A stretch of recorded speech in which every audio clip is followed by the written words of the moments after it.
Good morning.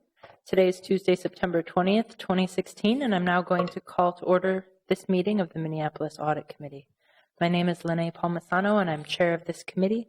With me at the dais this morning are the following committee members: Councilmember Alondra Cano, David Fisher, Vice Chair Scott Neal, Councilmember John Quincy, and Parks Commissioner Anita Tapp. Please let the record reflect that we have a quorum. Colleagues, on our agenda today are presentations from our Office of Internal Audit, giving us some updates on business previously heard before this committee, as well as two new audit reports in our usual audit report from our audit director. May I have a motion to adopt the agenda as presented? Second. All those in favor of the motion, please say aye. Aye. Opposed? The ayes have it, and that agenda is adopted. First, we'll need to accept the minutes from our last meeting, which was July 19th. So I will move adoption of those minutes. Second. Great. All those in favor of that motion, please say aye. Aye. Opposed? The ayes have it, and the meeting minutes are adopted. Next on our agenda is an update that we requested at our previous meeting following the report from the State Auditor's Office. If you will remember, the committee provided direction to our internal auditor to do an analysis following up on part of finding 2014-003, which stated that a terminated employee accessed the greater financial general ledger system after they were terminated, just to determine the circumstances of the access and what could be done to remediate that issue and to perhaps quantify the issue beyond their sample size. So here to present that analysis is, I believe, Nikhil D'Souza? No? Okay. Here to present that is Will Tetzel. So thank you. Mr. Tetzel? Good morning, Madam Chair, Audit Committee. As you'll remember, we were presented the state audit report of the city's CAFR at our last meeting. The state auditor didn't go through the findings, but Chair Palmisano did notice that in one of the findings around access, it did mention that there was one employee in the city where it appeared that they had accessed the general ledger after they had left employment with the city. And so I was given staff direction to look into that and dig up some details there. To provide a little more context on the state auditor's finding and what they do, they do sampling for terminations, and then they look at whether or not the access that was provisioned to those terminated employees was handled timely and accordingly. What the internal audit team has done in the past is rather than sampling, looking at an entire population. So the numbers that I'm going to give you here are based on their sample. They tested 19 terminations for network access, and so that's like an Active Directory account, and found that 11 instances, and sampled 11 instances on access to the GL. Of the 19 network accesses, there were 7 that were not disabled timely, and of the 11 for the general ledger, there were 2 that were not disabled timely. One was from the city, and one was a Park and Rec employee.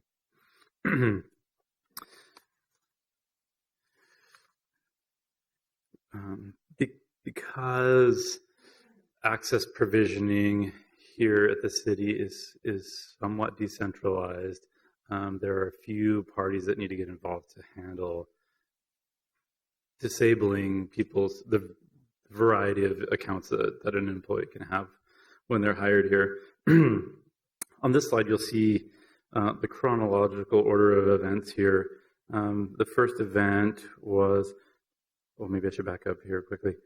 One, it appears that the state auditor's finding was not accurate. Based on IT's records, the last login that employee had into the GL was in July 10th, so about a month before they actually left. So I think the numbers that the state auditor got that they were using were inaccurate. So you can see in July that they had their last comment login, and comment is our general ledger. Their last day of employment was the 13th of August. The job change form signed by the supervisor was done on September 8th, and so this is the form that would typically start to trigger some other departments to know when they need to start terminating access. Their HR account was locked October 15th, and based on the 9/8 job change form, October 15th isn't too bad. Typically, they would like to lock it 30 days after their last day of employment, which would have been mid-September, but it happened mid-October. Their PeopleSoft Finance account wasn't locked until January of the following year. So clearly there's a disconnect in how information is getting communicated to these various departments that are managing access to systems. So finance has a person who manages access to the GL. They need to know when someone gets terminated, and then that person has access to the GL to be able to even know to go in and turn it off. And then their network access or the Active Directory account wasn't disabled until actually it was until IT looked into it based on my inquiry. And they noticed that it was still an active account, and they disabled it at that point. So this clearly illustrates that the process that we have to remove people's access to systems, some of which are confidential, some of which might have private information in them, is very disjointed. And there's definitely an opportunity to design a process that works better, where either communication flows more quickly into the people that it needs to go, or some decisions on re-centralizing some of these processes. This person could have had access to more systems, but there isn't a good and easy way to figure that out here at the city, because departments can have their own systems and administer access to their own systems. And so for me to say, hey, IT, can you tell me everything this person had access to? They can't. They rely on the departments to manage that themselves.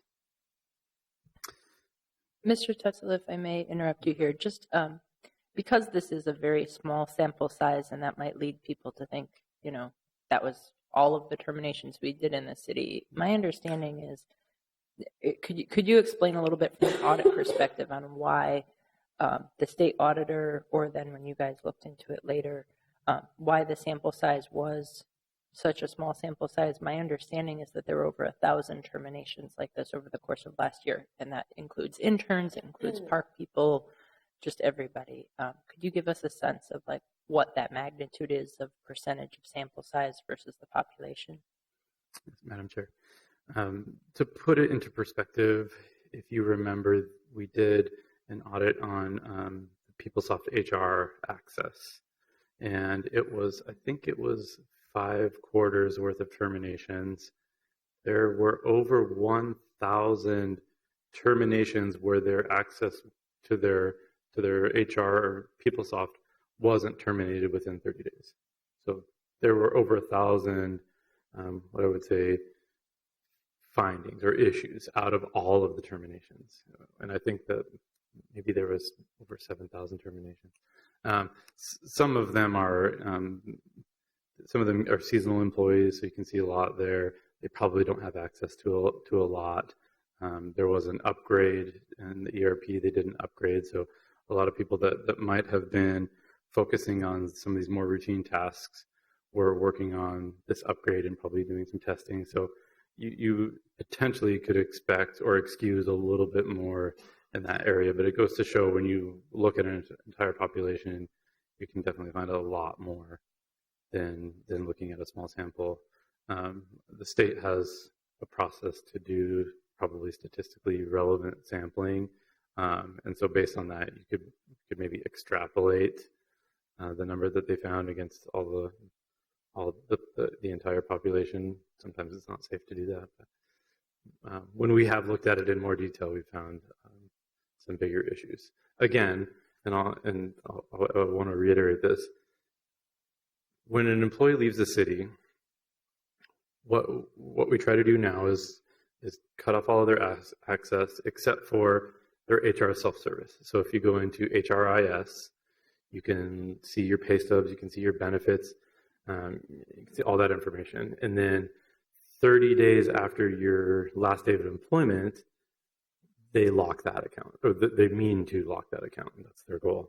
And the reason they do that is because we don't have some functionality at the city right now in payroll to pay out all your vacation and anything that the city owes you. So they still need to go through the normal process finance and payroll does to get all that calculated and get you paid for that. So they want you to be able to keep an eye on that information. There's some functionality that, as a recommendation in a prior audit, that finance and HR have said they'd like to do called final paycheck that handles that. And so really then it's up to the city whether or not they want people to still see maybe benefits information, or, if we give them a final pay stub, there's probably no reason for them to have access to the system anymore. Are there any other questions? Commissioner Tapp.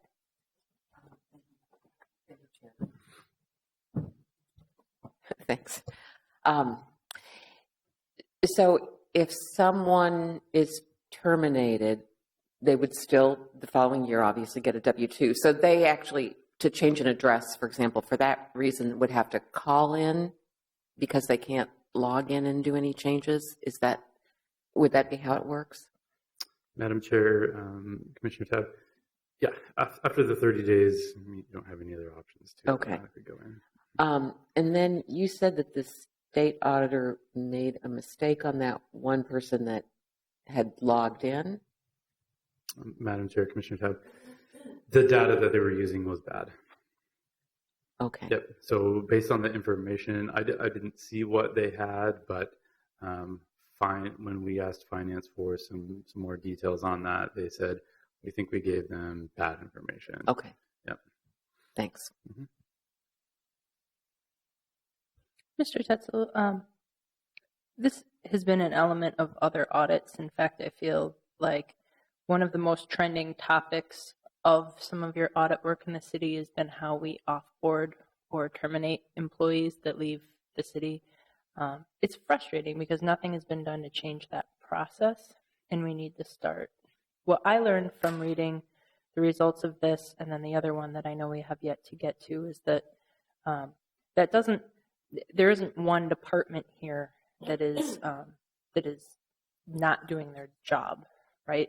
But it is a matter of this whole process being very decentralized. As you see in this example, once the job change form is received by HR, it seems to happen fairly routinely in a specific amount of time. It's just a matter of when that might be. It's frustrating, and I know we had discussed final paycheck functionality several months ago. Could you speculate, do you know if that is on the horizon and what other controls are in place for this very decentralized process? Madam Chair, based on our last update, they do not have a time frame for final paycheck. I don't think it's anything that's on the current horizon. I think if we tried to get that started, we also need to organize a lot of other processes, right? Because of how decentralized this is, it requires a lot of coordination. So either they need to figure out how to solve this issue of coordination or how to re-centralize some of these processes. What you'll see at other organizations is the use of a single sign-on through Active Directory, where you cut that network access and they can't get into anything else because all of their other access, or the vast majority of it, is tied to that. Here it's not. It's all decentralized. And so it's never going to be easy. And it'll be real. I'd be surprised if we ever got good at it, with how decentralized it is and how disparate these systems and information are. It would be probably more work than it's worth to try to fix it that route. Thank you. I know that in looking at this and in vetting these recommendations out, that you did look at other government institutions. Could you comment a bit on ways they do it, like in terms of an Active Directory? I believe you mentioned that other governmental jurisdictions have a little bit more control over this. Madam Chair, we had a conversation, probably a broader conversation with Hennepin County to understand how they provision, monitor, manage, and disable access. We talked about password strength and how quickly they recycle through passwords. A broader conversation, but the same topic. They've migrated to Active Directory, so they too in the past had sort of disparate systems. I think they'd all been centralized through IT though, but now they've moved to sort of single sign-on through Active Directory, and it's made it much easier for them to understand, like when someone leaves there, people know that HR needs to be involved. HR is always involved when someone's hired here. When someone leaves, HR needs to be involved. HR then knows that it's very important to communicate with IT, and then IT can just disable one account probably the vast majority of times, and they don't have to worry about access after that. Thank you. Are there any other questions or thoughts? Super.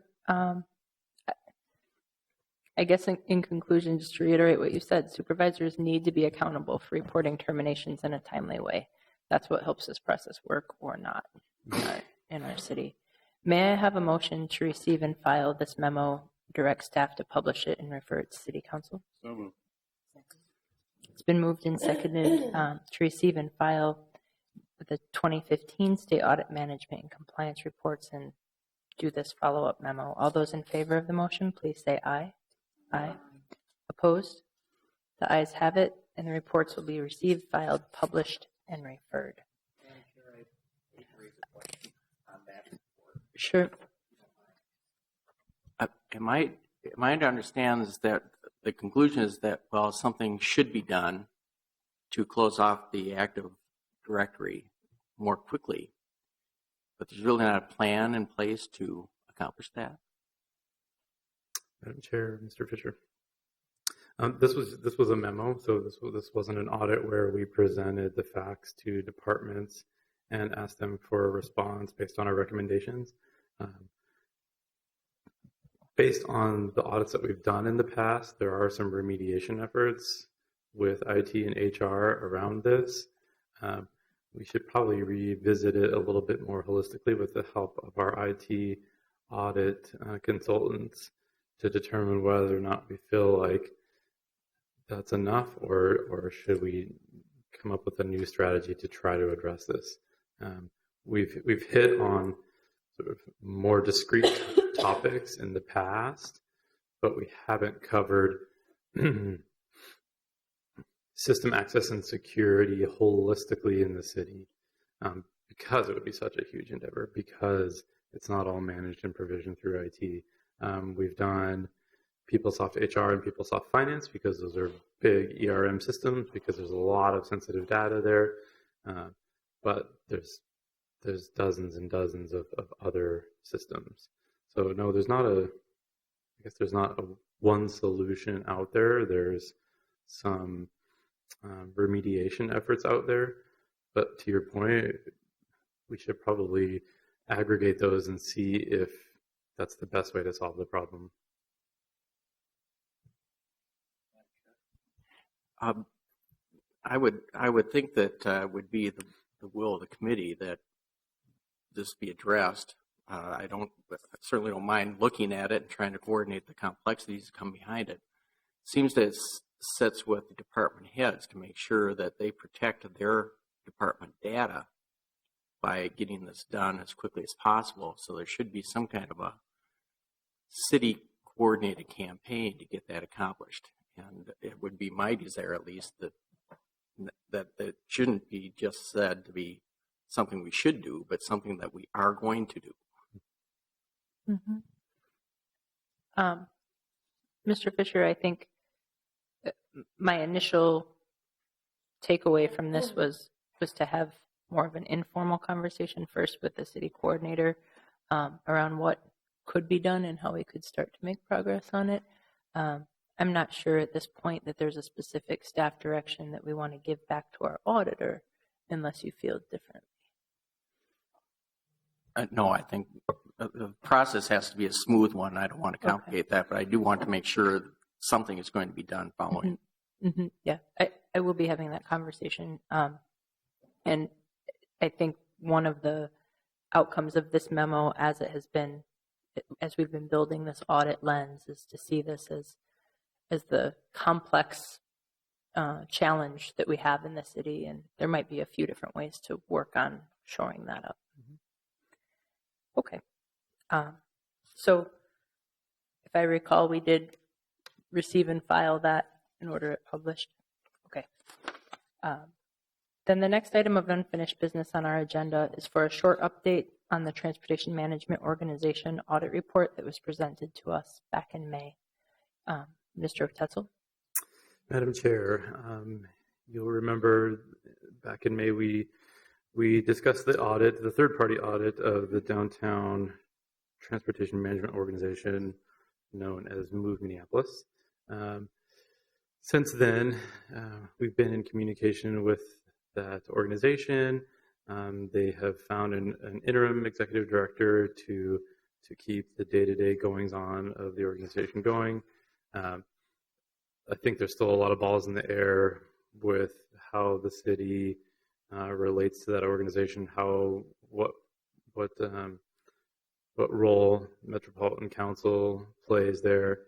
So I think time still needs to tell how the dust is going to settle with this. Thank you, Mr. Tetzel. I know that a few months ago in Transportation Public Works Committee, we did approve a motion for an interim financing option to help them with this bridge time while they have this interim executive director.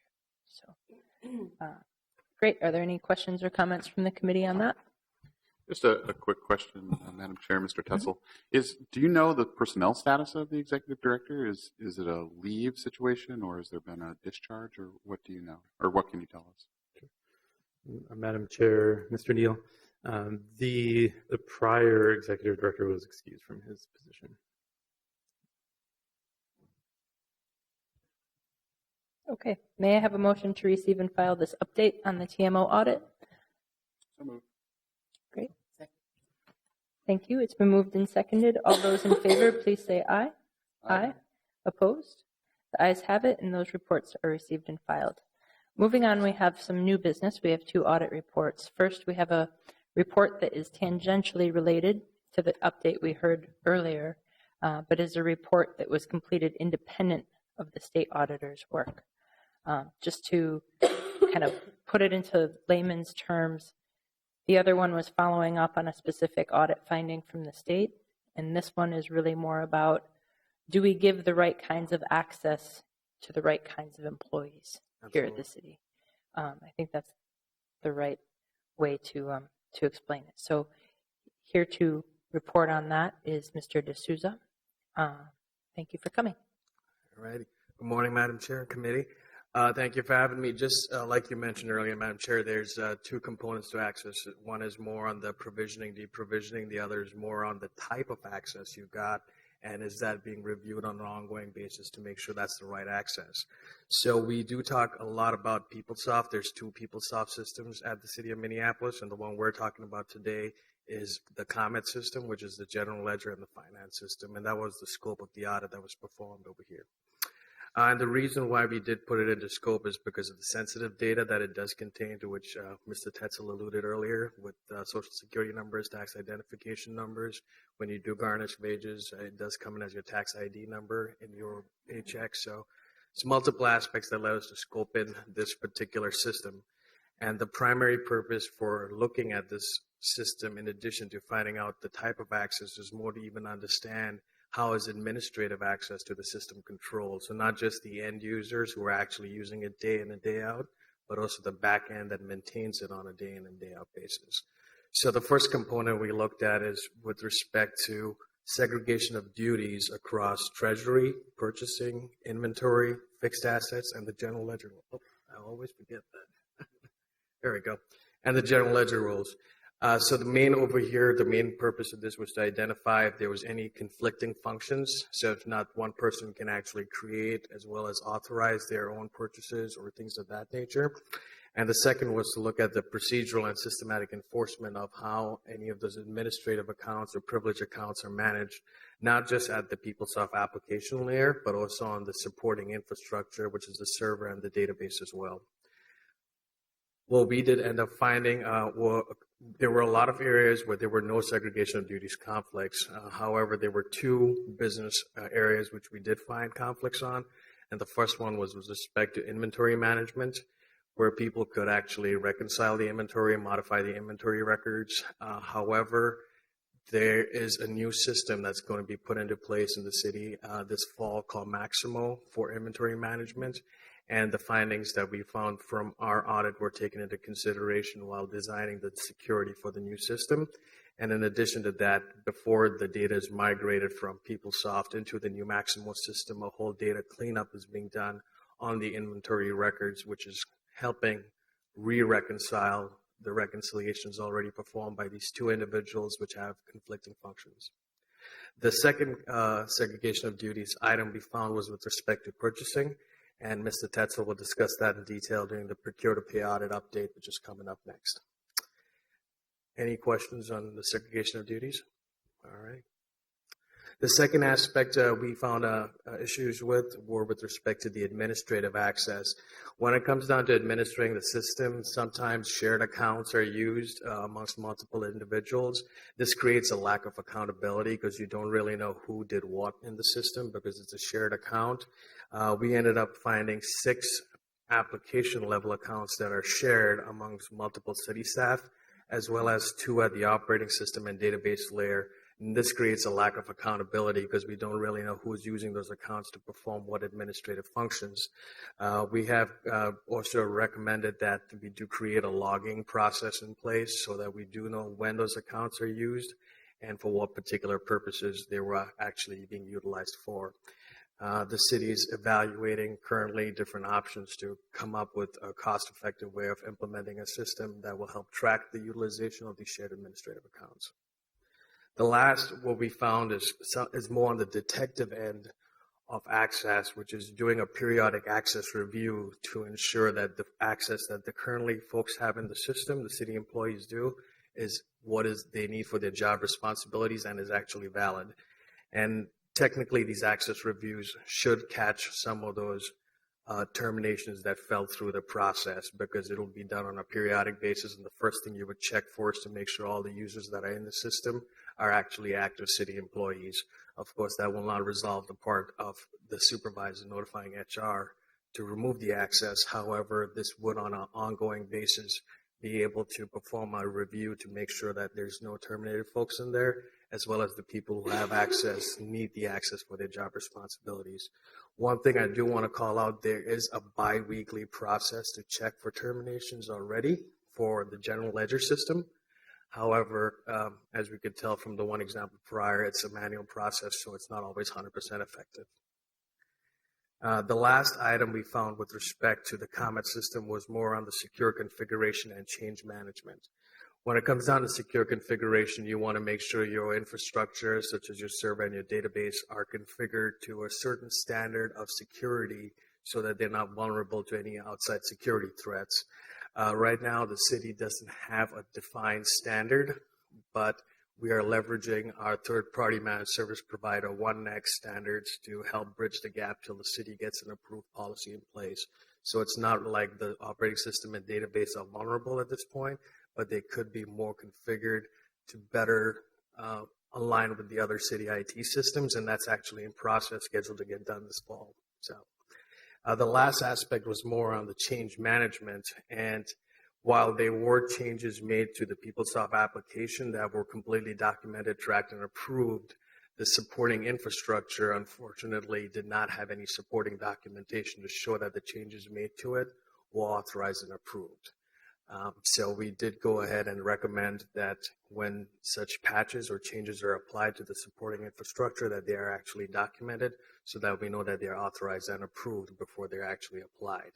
One thing to call out, though, is that the changes that are made, primarily that were made to the operating system and the database, were more patches that were issued by the vendor, so they were not custom changes. So as a result, it is more of a defined process to apply those patches. It's just that they need to be documented, and for the custom changes, they need to be more refined and have a defined process in place.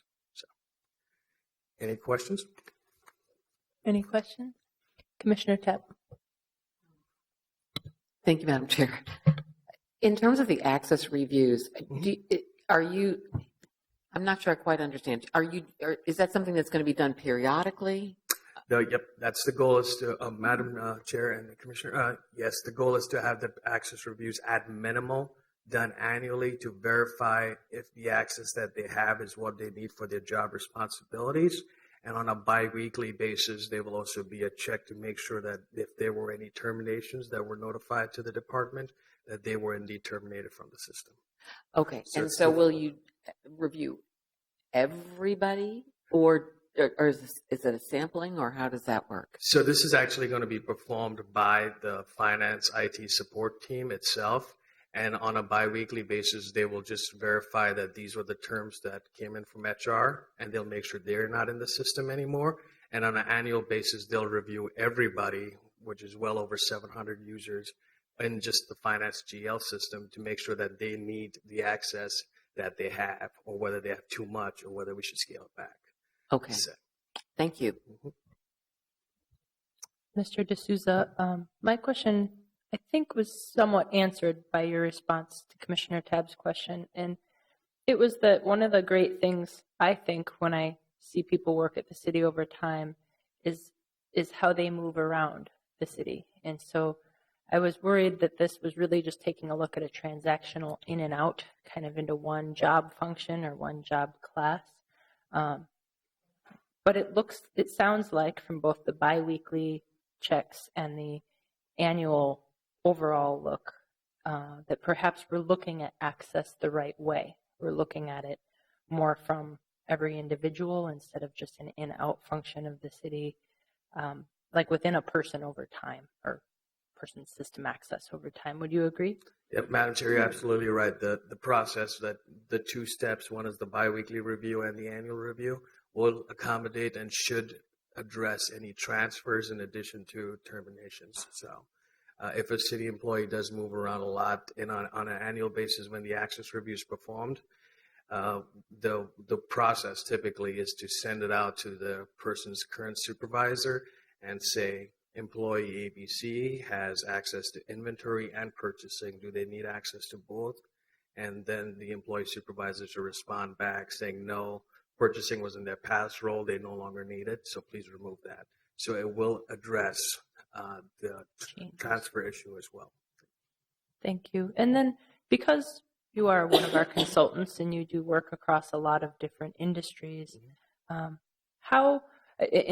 by the way, I appreciate the stopgap measure that you have in place then to help us until we get to that transition point later this fall.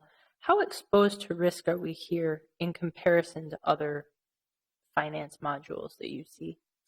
Yeah, Madam Chair, great question. So normally a finance and the HR modules are two of the most tightly locked down systems we do see across industries, whether it be government, healthcare, banking. And the primary purpose of that is mainly because of the sensitive data that it contains. So we have seen a lot of places, like Mr. Tetzel alluded to earlier, enforcing it through a single sign-on. So you can actually turn it off in one place and it's going to turn off your access to the other systems.